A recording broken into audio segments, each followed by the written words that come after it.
je comprends rien. C'est déjà arrivé? Tu lis un passage de la Bible que tu trouves vraiment difficile, tu trouves un peu bizarre, tu as du mal à le comprendre. Aujourd'hui, on va voir comment on peut comprendre les passages difficiles dans la Bible. C'est parti.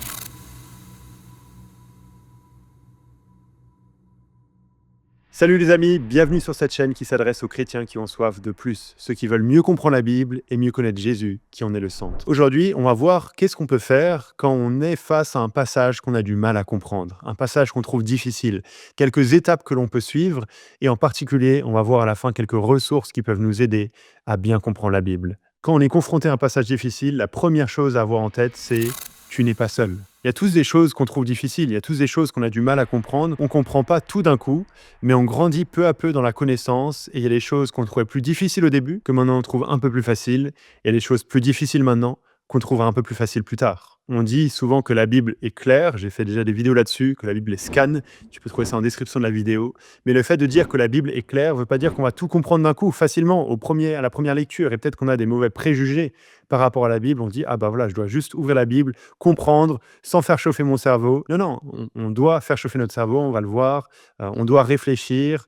On n'est pas tout seul, ça ne vient pas tout du premier coup pour chacun. Non, on doit continuer à creuser pour voir ce que la Bible dit. Et en fait, c'est la même chose pour n'importe quel autre domaine. Il y a plein de domaines où, au premier abord, ça nous paraît vraiment compliqué. On comprend rien, peut-être un cours, et au premier cours, tu es vraiment perdu. Puis ensuite, tu rentres chez toi, tu le travailles, tu réfléchis un petit peu, et puis tu dis, ah non, en fait, ça a du sens, je comprends, parce que tu avais juste besoin de travailler un petit peu. Donc, premier aspect à garder en tête, t'es pas tout seul, c'est normal, ne sois pas découragé. Deuxième chose à dire, quand on est confronté à un passage difficile, ne remets pas tout en cause. Parfois, on peut avoir cette attitude quand on ne comprend pas un passage, quand on est confronté à un passage un peu plus difficile dans la Bible, de tout remettre en cause, de remettre en cause la foi chrétienne, de penser que parce qu'il y a ce passage difficile, alors toute la foi chrétienne s'écroule. Et c'est l'attitude de certains sceptiques en ligne, sur YouTube, qui vont voir ce passage-là et dire « Ah voilà, parce que ça dit ça, alors tout le reste est faux ». Non, quand tu rencontres un passage difficile, arrête-toi, souffle un bon coup et réfléchis. T'as pas besoin de tout remettre en cause. C'est pas parce qu'il y a certaines choses qu'on ne comprend pas que les choses que l'on comprend sont fausses. Et on dit souvent cela d'ailleurs dans l'interprétation de la Bible, dans la manière de lire, de comprendre la Bible, que les passages plus difficiles s'éclairent à la lumière des passages plus faciles. Il y a des passages qui sont plus faciles dans la Bible, et quand on les a bien compris, ça nous aide à mieux comprendre les passages qui sont plus difficiles. D'ailleurs, la Bible elle-même reconnaît qu'il y a certains passages qui sont plus difficiles dans la Bible. Voilà ce que l'apôtre Pierre dit dans 2 Pierre 3, verset 16. Il est parlé de l'apôtre Paul qui écrit et qui encourage des chrétiens, et il dit au verset 16, Pierre, « C'est ce qu'il fait dans toutes les lettres où il parle de ces sujets et où se trouvent des passages difficiles à comprendre, dont les personnes ignorantes et mal affermies tordent le sens, comme elles le font du reste des Écritures, pour leur propre perdition. » Donc non seulement ici l'apôtre Pierre, inspiré par le Saint-Esprit, reconnaît qu'il y a des passages plus difficiles, notamment dans ce que Paul écrit. Mais il reconnaît aussi que certaines personnes qui sont ignorantes, mal affermies, tordent le sens de ces passages plus difficiles, et ils le font pour leur propre perdition.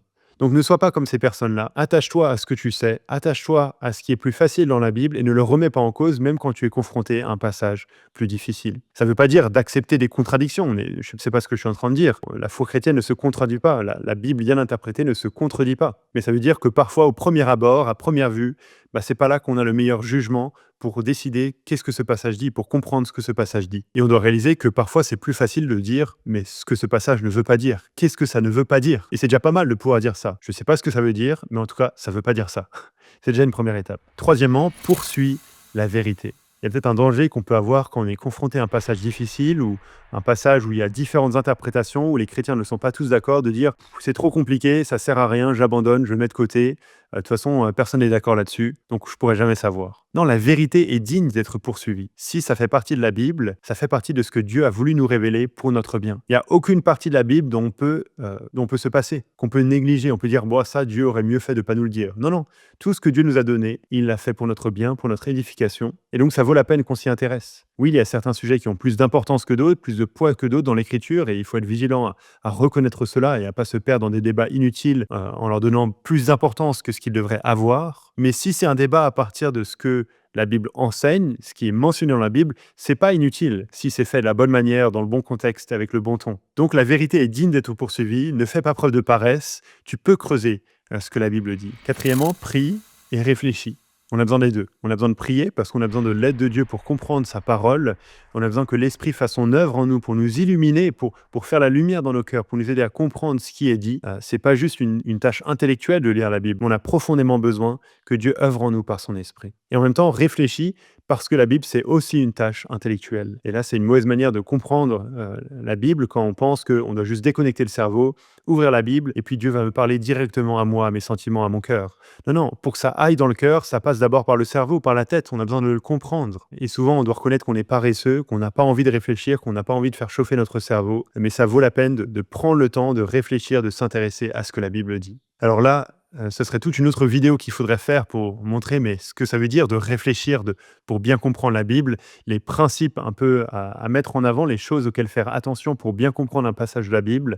Ce que je recommande, moi, c'est le livre Creuser l'Écriture, qui est très bon pour mettre en avant les clés, les principes à mettre en œuvre quand on est confronté à un texte de la Bible pour mieux le comprendre. De faire attention au contexte, de regarder ce que l'auteur veut dire, de regarder les mots de liaison, de regarder les mots qui sont répétés, etc., etc. C'est plein de principes qui sont importants, qui vont nous aider à bien comprendre ce que la Bible dit. Peut-être une autre chose simple qu'on pourrait ajouter, c'est de lire la Bible dans différentes versions. Si tu as un texte que tu as du mal à comprendre, essaie de le lire dans une autre version et peut-être que ça va éclairer un petit peu ce que ça signifie. Il y a plusieurs bonnes versions de la Bible qu'on peut avoir en français. Moi, j'utilise régulièrement la Bible Colombe, mais tu peux lire par exemple dans la Bible NBS, Nouvelle Bible Seconde, qui est plus littérale parfois, dans la Seconde 21, dans la Bible du Semeur, par exemple, qui est plus dynamique et qui peut parfois expliquer un peu plus ce qui est là dans le contenu du texte. Alors là encore, ce serait une autre vidéo à faire sur les différentes traductions de la Bible et je ne serais pas forcément compétent pour la faire, mais en tout cas de lire dans plusieurs versions de la Bible, ça peut être déjà une bonne chose. Donc prie et réfléchis. Cinquièmement, profite de ton église locale. On a le privilège de ne pas avoir à lire la Bible tout seul. Bien sûr que la Bible nous concerne individuellement, de manière personnelle, mais on n'est pas appelé à le faire seul, on est appelé à le faire les uns avec les autres, dans le contexte de l'Église. J'espère que tu as une église locale. J'avais fait une vidéo là-dessus que je mets en description pour montrer pourquoi l'église locale, c'est vraiment important. En tant que chrétien, on a besoin d'une église locale. Et l'une des raisons, c'est parce que c'est là le contexte où on va être nourri par la parole de Dieu. On va être équipé pour mieux comprendre la Bible, pour mieux comprendre ces passages difficiles. Non seulement dans le contexte de l'enseignement public qui est donné lors du culte, lors d'études bibliques, et profiter de ces choses-là qui vont t'équiper pour mieux comprendre la Bible, pour aborder peut-être ces passages que tu trouves difficiles, mais aussi un contexte dans lequel tu pourras poser tes questions à différents frères et sœurs qui lisent eux aussi la Bible. Dis, mais comment est-ce que toi tu comprends cela? Est-ce que tu peux m'aider à le comprendre? À poser la question à tes anciens, à ton pasteur qui peuvent aussi t'équiper pour mieux comprendre la Bible. Donc profite de l'église locale, ne lis pas la Bible tout seul. Et ça rejoint le 6e point que j'aimerais mettre en avant. Regarde ce que d'autres chrétiens disent sur ce passage. Si tu es confronté à un passage qui est difficile, c'est une très bonne chose de dire mais j'ai pas envie de le comprendre tout seul, mais j'ai envie de voir ce que d'autres chrétiens disent sur ce passage-là. Et là, il faut réaliser un danger qu'on a en tant que protestants. On met en avant le fait que la Bible est la seule autorité infaillible et on a raison, on est attaché à cela. Amen, au sola scriptura, c'est vrai. Mais le fait que la Bible soit la seule autorité infaillible ne veut pas dire qu'on ne peut pas bénéficier d'autres sources d'autorité qui vont nous aider à mieux comprendre la Bible. Oui, c'est la Bible qui est la source ultime de vérité qui vient de Dieu, mais on peut profiter les uns des autres, la sagesse des uns des autres, pour mieux comprendre la Bible. En particulier, on peut profiter des chrétiens du passé, de certaines confessions de foi, de certains documents qui ont été écrits, qui donnent un cadre pour nous aider à bien comprendre la Bible. C'est toujours la Bible qui est la source de la vérité. Mais parfois, ces documents-là nous mettent sur la bonne piste pour nous amener à comprendre ce que la Bible dit. Il faut résister l'idée de dire, mais voilà, moi je veux lire la Bible tout seul, comme ça j'aurai aucun préjugé, parce que c'est pas vrai. Ce qu'on aura si on fait ça, c'est nos propres préjugés. Donc ce sera encore pire. Alors que si on inclut d'autres, on pourra corriger les uns les autres nos préjugés pour nous amener à lire la Bible de manière la plus objective possible. Tu peux aussi profiter de la sagesse d'aujourd'hui. Il y a plein de chrétiens qui écrivent des choses pour nous aider à bien comprendre la Bible. Alors je t'encourage à vraiment suivre que des gens qui prennent la Bible au sérieux, qui reconnaissent la Bible comme étant la parole de Dieu, l'autorité infaillible qui vient de Dieu et qui veulent t'aider à la comprendre. En particulier, je t'encourage à profiter de certaines Bibles d'études qui sont très bonnes. Une Bible d'études, c'est simplement une Bible où il y a le texte biblique et il y a des petites notes sur chaque verset pour aider à comprendre ces versets-là. Alors, il y en a 2 que j'aimerais recommander. Je vais les prendre juste, elles sont derrière moi. La première que j'aimerais recommander, c'est la Bible d'études du Summer. Alors, j'utilise pas forcément la version Summer de manière régulière. Je trouve qu'elle est trop dynamique pour une étude régulière de la Bible et pour les méditations personnelles. Mais voilà, ça c'est peut-être le sujet d'une autre vidéo. Mais je l'apprécie pour, de temps en temps, pour lire cette version-là, pour regarder ce que ça veut dire dans une autre version.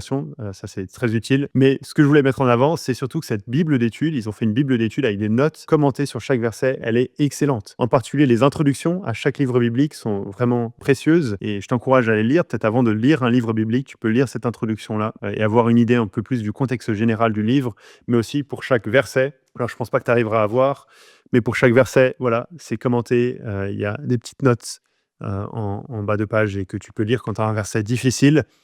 Tu peux lire et voir ce que ça veut dire. L'autre Bible d'études que j'aimerais mentionner, alors les deux sont très lourdes, hein, c'est peut-être le principe d'une Bible d'études, c'est la Bible d'études de la foi réformée. Elle est sortie récemment, alors j'en ai pas encore beaucoup profité, mais j'en ai entendu beaucoup de bien. Et là, c'est la même chose, tu auras des notes en bas de page qui sont très solides théologiquement et dont je t'encourage à profiter. Donc ça pourrait être une étape. Je suis pas en train de dire que c'est la clé, c'est la solution à tout, mais quand tu es confronté à un passage difficile, tu peux dire, ah, voilà, je vais prendre une Bible d'études et puis regarder qu'est-ce que quelqu'un a dit sur ce sujet-là. Alors les liens sont en description de la vidéo si tu veux te les procurer. Et puis il y a beaucoup de ressources en ligne aussi dont tu peux profiter et j'aimerais mentionner le site calvini.st qui est une sorte de Google de sites chrétiens évangéliques. C'est plusieurs sites de blogs évangéliques d'une même ligne théologique qui ont voulu s'associer pour dire mais voilà, on peut faire une recherche et ça va rechercher que dans ces sites de confiance d'une certaine manière. Et donc je t'encourage à aller sur ce site-là, ce moteur de recherche, et si tu es confronté à un passage difficile, soit de mettre la référence, tel livre et tel chapitre et tel verset, et peut-être il y aura quelque chose qui viendra, ou alors les mots du verset, ou alors le sujet qui est évoqué, et puis tu pourras probablement trouver un article, une vidéo, un podcast